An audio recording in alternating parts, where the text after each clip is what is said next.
Stop! Put that back! It's not what you think! Wait! Come back here!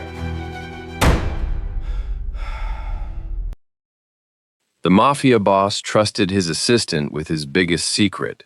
Then she vanished. The rain hit the windows of the Ashcroft Tower penthouse like static, and Niko Baranov stood at the glass with a burner phone in his hand, watching the number on the screen ring out for the 4th time. She wasn't answering. 6 hours ago, Vera Kovalenko had walked out of this office with a black leather folder under her arm, the only physical copy of the ledger that could end him, his family, and half the city council in one afternoon. She'd promised to lock it in the vault at the safe house on Delancey by 9. It was midnight now. The safe house was empty. Her apartment was empty. Her sister hadn't heard from her, and the folder was gone. Niko set the phone down on the marble counter so carefully it didn't make a sound, which was somehow more frightening than if he'd thrown it. Across the room, his head of security, Pavel, shifted his weight and said nothing, because he'd worked for Niko Baranov for 11 years and he knew exactly what that kind of stillness meant. "Find her," Niko said, "before anyone else does." He didn't say no. I trusted her. He didn't have to. Everyone in the room had watched him hand a 26-year-old assistant the one piece of paper that could unravel an empire. Not because she'd asked for it, but because, for the first time in 9 years, Niko Baranov had looked at someone and believed, all the way down in the part of him that no longer believed in much of anything, that she would keep it safe. Now she was gone, and so was the truth. 3 weeks earlier, Vera hadn't wanted the job. She'd taken it because her sister's chemotherapy bills didn't care about her opinions on organized crime, and because the recruiter, a soft-spoken older woman named Marta, who ran a private wealth management firm that was very obviously a front for something else, had offered her triple what she made at the accounting firm downtown. Cash, no questions, 6-month contract. "You'll be his executive assistant," Marta had said. "Scheduling, correspondence. Occasionally you'll see things. You will not speak of them, ever, to anyone. Are we clear?" Vera had said yes, because she needed the money, not because she understood what she was agreeing to. She understood by the end of her first week. Niko Baranov did not look like what she expected. She'd pictured someone loud, someone who wore his power like cologne, sprayed on too thick so everyone in the room choked on it. Instead, she got a man in his late 30s with quiet gray eyes and the unhurried movements of someone who had never once in his adult life needed to raise his voice to be obeyed. He wore dark suits without ostentation. He read 3 newspapers before 8 a.m. He remembered the names of the building's janitorial staff and asked about their kids. He also, she learned within 4 days, had a man from a rival family delivered to his private garage in the trunk of a car, and dealt with whatever happened down there personally, alone, and returned upstairs 40 minutes later to calmly finish reviewing a shipping manifest. Vera told herself she would do her 6 months, save the money, and leave without looking back. She did not expect to start looking forward to Monday mornings. She did not expect the way he'd glance up when she walked in, some of the tension leaving his jaw, like her presence in the room was a small, private relief he wasn't going to name out loud.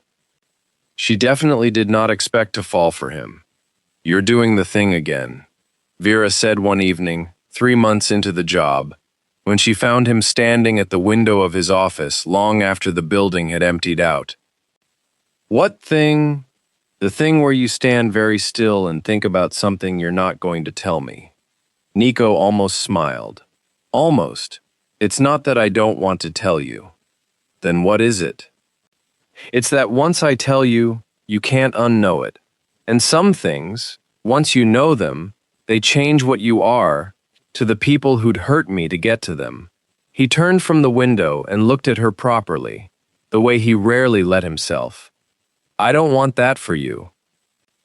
"You don't get to decide that for me," she said, quieter than she meant to. "I already work here. I already know what you are. You think I don't understand the risk? I think, he said, that you're the only person in this building who still looks at me like I might be someone worth trusting. And I am selfish enough that I don't want to be the reason that stops. It was the closest either of them had come to saying it. Vera didn't sleep that night. She lay awake replaying his voice, the particular way he'd said, selfish, like it cost him something to admit he wanted anything at all. 2 weeks later, he told her about the ledger. The ledger was everything. 15 years of Nico's father's dealings, and Nico's own. Every bribed official, every laundered account, every body that had been made to disappear so the Baranov organization could keep operating in the shadow of a city that pretended not to notice. His father had kept it as insurance. Nico had inherited it the way he'd inherited everything else, without being asked if he wanted it. Why does it still exist? Vera had asked. Why not destroy it? Because the people who could destroy me are the same people it protects me from, Nico said. As long as that ledger exists and only I know where, everyone with something to lose stays afraid of what I might release. The day it's gone, I'm just a man with enemies and no leverage. Then why show it to me? He hesitated. A rare, human hesitation. Because I'm going to need someone to move it. Someone no one is watching. Someone I can trust with the only thing in this world that can either save me or bury me. He looked at her for a long moment. I don't trust easily, Vera. I haven't trusted anyone completely since my father died. But I trust you. She should have said no. She thought about that a lot. Later. The version of herself that could have said, I can't carry this kid. Walked out, gone back to spreadsheets and simple Tuesdays. Instead, she said, okay, tell me what to do. That was the beginning of the end, though neither of them knew it yet. The plan was simple. Vera would carry the ledger from the penthouse to the safe house on Delancey Street, where it would go into a vault only she and Nico had the combination to. No drivers, no security detail. The fewer people who knew the ledger was moving, the safer it was. She never made it. 2 blocks from the safe house, a black sedan pulled alongside her on the empty street, and a woman's voice, calm, almost friendly, said through the lowered window, Get in, Vera. We need to talk about your sister's hospital bills. That was the last anyone heard from her for 6 days. Nico did not sleep. He did not eat in any way that could be called eating. He tore through the city's underworld with a violence that made even his own men flinch, flipping over every rock that might be hiding her, and found nothing. No body, no ransom note, no message. Just silence, and the growing, poisonous fear that she was already dead in some ditch he hadn't looked in yet. On the 4th day, Pavel came to him with something worse than silence. There's chatter, Pavel said carefully. The Yeliseyev family? They're saying they have the ledger. They're saying Vera brought it to them herself. Nico stood very still. That's not possible. I'm just telling you what's being said. She wouldn't. His voice cracked on the second word. Barely. But Pavel heard it, and looked away out of something like mercy. She wouldn't do that to me. But doubt is a virus. Once it's in the blood, it doesn't leave clean. On the 6th day, Vera came back. She walked into the penthouse lobby at 2 in the morning, past security who nearly shot her before recognizing her face, bruised along one cheekbone, wrists raw from rope, and she asked, not for a doctor, not for food, not for rest. She asked to see Nico immediately, alone. He met her in the private elevator himself, and for one unguarded second, before every wall came back up, Nico Baranov looked at her like a man who'd been drowning and just broken the surface. He didn't touch her. He wanted to. His hands actually shook with the effort of not reaching for her, because he didn't know yet if she'd let him. If 6 days had changed what they were to each other. If she even wanted him to. "You're alive," he said, which was not what he meant to say at all. "I need you to listen to me before anyone else talks to you," Vera said, and her voice was steady in a way that told him she'd rehearsed this in whatever room they'd kept her in, over and over, because she'd known, somehow, what would be waiting when she got out. "The Elisievs took me because someone told them I had the ledger. Someone inside your organization. I know about the ledger," Nico said carefully. "I know they're saying you gave it to them." Something flickered across her face, not guilt, fury. "Is that what you think happened?" "I don't know what to think. I haven't known what to think for 6 days." "Then let me show you," she said, "what actually happened." What actually happened was this. Vera hadn't been intercepted by accident. She'd been set up, and the person who set her up was someone Nico had trusted almost as long as he'd trusted his own name. Pavel. It took another 2 days to prove it. 2 days in which Vera, despite her injuries, worked alongside Nico's forensic accountant, going through 11 years of internal transfers, cross-referencing dates, until a pattern emerged that made the floor of Nico's certainty fall out from under him. Pavel had been feeding information to the Yeliseevs for 3 years, ever since his brother's gambling debts had put him underwater, with people far more dangerous than Nico. He hadn't wanted Nico dead. He'd wanted the ledger, because the ledger was the only currency valuable enough to buy his brother's life back from the people who held it. He'd arranged the ambush. He'd planted the rumor that Vera betrayed Nico, knowing that if Nico turned his rage toward her, he'd never look close enough to see who'd actually orchestrated it. What he hadn't planned for was Vera memorizing the entire ledger, every account number, every name, every date, during the 3 months she'd spent quietly helping Nico organize it, long before he ever asked her to move it.